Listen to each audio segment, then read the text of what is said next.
À Cordemais, la centrale EDF se modernise. Elle vient de changer sa salle de commande pour une version high-tech. Benoît Balti. Avec son environnement high-tech et son ambiance futuriste, on pourrait presque s'imaginer dans une salle de la NASA. Mais en réalité, nous sommes dans la salle de commande de la centrale de Cordemais. En 2 ans de travaux, l'équipement a bien changé et le confort des salariés aussi. Donc les travaux, déjà, ça nous a permis de travailler dans un environnement serein. Déjà, rien qu'au niveau du bruit, beaucoup moins de bruit en permanence, l'éclairage qui a été revu aussi.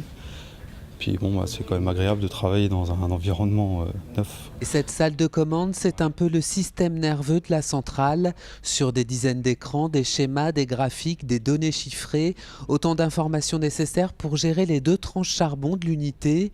Ici, 24 heures sur 24, des opérateurs se relaient pour surveiller la pression, la température et le bon fonctionnement de la production. Et la modernisation de l'équipement a permis de passer au tout numérique. Alors avant, ce qui était pilotage de tranche, je faisais sur des anciens pupitres avec des TPL, donc des boutons poussoirs pour mettre en service ou hors service des différents systèmes.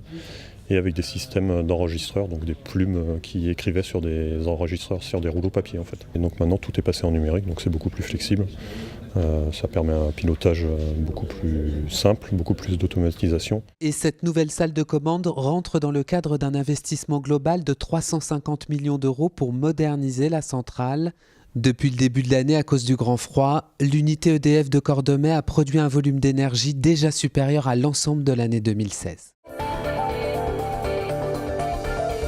À Saint-Nazaire, l'association À vos soins veut réaménager un camion pour y recevoir les plus démunis et les soigner. Jean-Michel Naga.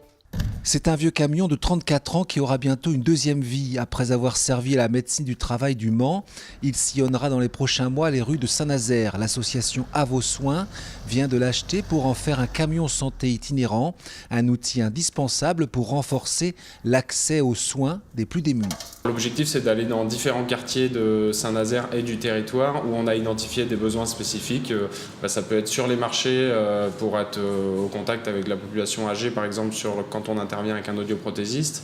Ça peut être ici, aux alentours de la base sous-marine, où on sait qu'il y a des sans domicile fixe qui sont plus ou moins installés ou qui vivent en tout cas un peu ici. Pour l'instant, l'espace est totalement vide, mais une fois aménagé, le camion proposera 2 espaces adaptés pour les parcours de soins. On va avoir un espace de convivialité qui est le premier espace dans lequel on se trouve.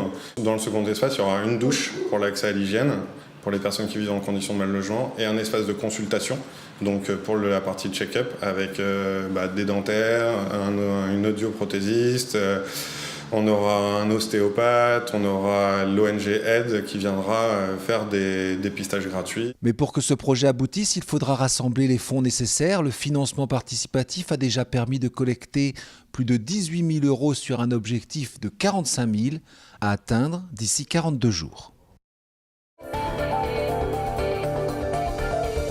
Nantes n'en finit plus de se réaménager.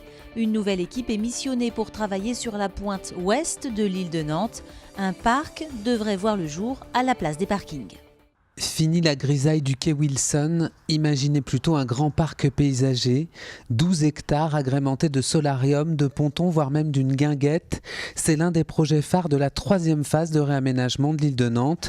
L'équipe en charge du projet a été choisie et c'est une paysagiste urbaniste qui en est la figure de proue. On a travaillé pendant presque 9 mois sur ce projet. La Loire étant présente, il y avait une certaine évidence pour nous que le parc devait, s'il était métropolitain, il devait se situer en bord de Loire. Et notamment, en plus, ça bénéficier de sa position au sud et sur l'ouverture du plan d'eau situé au sud.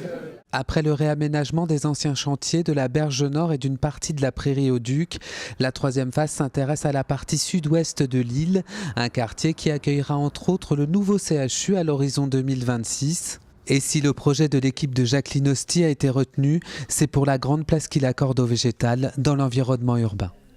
Moi, je sens sur le terrain une aspiration des Nantaises et des Nantais à une ville moins minérale, à une ville moins béton, pour le dire de manière encore plus directe. Et j'ai considéré que nous avions là une opportunité vraiment fabuleuse pour retenir une équipe conduite par une paysagiste qui, dans cette idée de Nantes verte et bleue, à la fois de la réconciliation avec le fleuve et de la place donnée à la nature, puisse faire des propositions. Même si le calendrier de réalisation n'est pas encore établi, l'aménagement du parc de la Loire pourrait commencer en 2018.